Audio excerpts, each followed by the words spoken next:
We are visiting with John Davidson, who is a game show host, a television personality, an actor, a singer. He is playing the Wizard in Wicked, which is wonderful. It begins in El Paso. Hello, John. How great to see you. Hello, Buzz. It's great to be here. You know who's coming to the show tonight? The mayor. The mayor. Oscar's coming. And he's bringing... He's such a good boy. Oh, you know it. Yeah. He's bringing a bunch of out-of-town dignitaries and Illuminatis. And, yeah. I don't think any of them are his actually cronies, sort of? No. Do people like the mayor? Is he a good guy? The mayor is, a very stoic type of guy. He's got a real great dry sense of humor. Is he doing something for El Paso? Sure. Yeah, because something is happening here. I was here about 3 years ago. I did a show at the Abram... Chavez Theater? Chavez Theater, yeah. Right. To a bunch of very nice old people my age. And so it's nice to be back. But something is different this time. In the last 5 years, isn't El Paso on the upswing or something? I would say probably what you've seen, John, downtown, what you've seen, a new ballpark that we've got. Yes. Which is a state-of-the-art minor league. Chihuahuas? No. The Chihuahuas are the name of the team. One of our singers from Wicked sang the national anthem just last night, Emily Cook, and was phenomenal. What does Emily play? What? What is Emily? She plays Elphaba, our leading lady. She plays the green girl. Sometimes she's a standby. That means that when the regular girl gets sick, she comes in and an understudy. An understudy is different in that an understudy, you're right, but an understudy is in the show, whereas Emily just sits backstage because our leading lady, our witches. Wicked is all about the witches. Sure. And it's so hard to sing that very few Elphabas, the leading girl, does all 8 shows a week. It's almost impossible.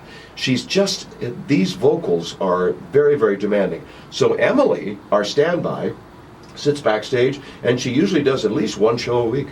Because the stress on the voice precludes the main actress. Yeah, they're singing. I mean, you would never ask an opera star to sing an opera any more than every 3 or 4 days, like a baseball pitcher. Right. But in musical theater, you see, Wicked is musically the best example of what a Broadway show is now. The songs soar. We have full orchestra, of course. And it is a very difficult score to sing. It's an incredible score, written by Stephen Schwartz, who also wrote Pippin. But it's incredible music. So our witches are working their butts off every night. And so the standby goes in about 1 show a week. I can tell you the last time that Wicked was here a couple, 3 years ago, I was just blown away by how talented, the entire cast, but especially the witches. I mean, they sang, they were funny. Yeah. They were fantastic, so talented. The production value is so great with smoke and mirrors and lights and people and things flying through the air. It's a multi-million-dollar production that people lose track of the story. The story is very strong. I want to share this with you, John. You've done theater for a long time, so 50 years. Yeah, I love the musicals of the 50s, I think all right, now I kind of in the 70s live musical theater, I just I don't get Cats, for instance. And there's something about this one that's like a throwback. It really is like an old style musical. Well, yes, it is, and yet it is very contemporary, and the orchestrations are very contemporary. I think what you're feeling is, I want a melody. Give me a melody. And a memorable song as opposed to just a meandering, I go to the window and look out upon the street. It's just, it's like a monologue that's just randomly set to music. Exactly. I don't care for that. I totally agree with you. Now, we got lost in that in the 70s and 80s, I think. It took a turn. In many shows. That it did. way, yeah. But Stephen Schwartz has brought it back. Wicked. Magical. Let me tell you, I absolutely read, and I'd expressed before I went to go see Wicked my dissatisfaction with modern musical theater, and I came back and I was singing its praises, and it really was a very special thing to me. Thanks for saying that. And you play the wizard, who has a very key wonderful Wizard of Oz. The wizard in Wicked has way more stage time than the one in the movie has. Well, not much. No, not much. No. When I first got the role, I thought, gee, I'm going to be the star of the show. I'm going to be the wonderful Wizard of Oz. No, it's all about the witches. So here I am. I'm an old guy in the cast. I feel lucky to have this part. Everyone else in the show is 20-something, and the show is all about the 2 witches.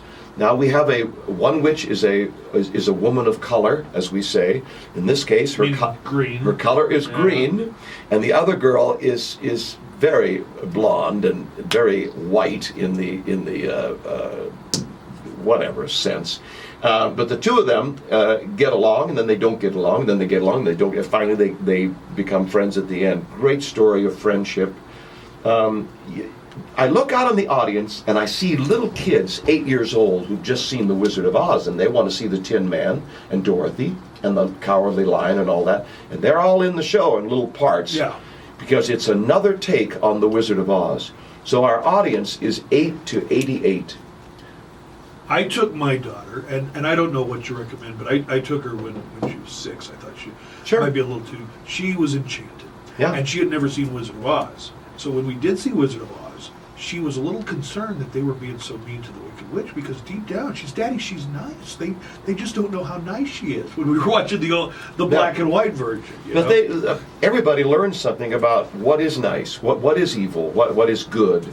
And nothing is black and white. Things are combinations of everything. So it is something that the family can discuss on the way out. It's a great lesson for families and for kids. You know, some of the shows that are touring nowadays from Broadway are embarrassing to families across the country. Some of the language, some of the themes.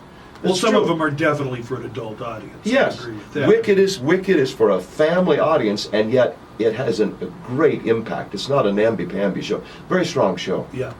I remember watching you on television mostly from That's Incredible. Are you that old? I'm a huge fan of That's Incredible. You must have been in your diapers. No. I was in big boy pants at the time, and I would never miss because. You remember that was with Kathy Lee Crosby and Fran Tarkington, the great quarterback. Now that's Monday night is when that aired. You're exactly right. And not to be confused with Real People, which aired on Wednesday. I couldn't see it because I was brought up in such a religious household. We had church meetings on Wednesday night. I couldn't see Real People, but I could see That's Incredible. You have such a great memory. They said you were losing it, but I disagree.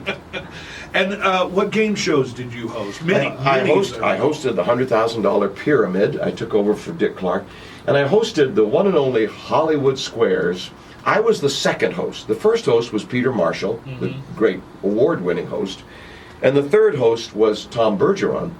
When I hosted the Hollywood Squares, 95 through 2001, my center square was Joan Rivers.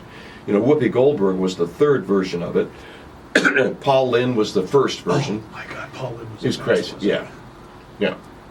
I think this would have been maybe the Waylon Flowers and Adam era. Exactly. Possibly. Maybe Bowser from Sha-Na-Na might have been Buzz. in there. Now that's incredible. There, I got it. Circle gets a square. Well, I'm glad we share the love of musical theater, and I'm glad that you get where I'm coming from. I like the way that Wicked tells a story, has memorable songs, has songs you can hum on the way out, and everybody should go and see it. See John Davidson. There are still seats available. A lot of people think it's sold out because it's doing so well all over the world. It's still setting records on Broadway. It is not sold out. There's still good seats available, and we're only playing here. We open tonight. Are we? We're not live. I think tonight might be. I think it might maybe a media night tonight.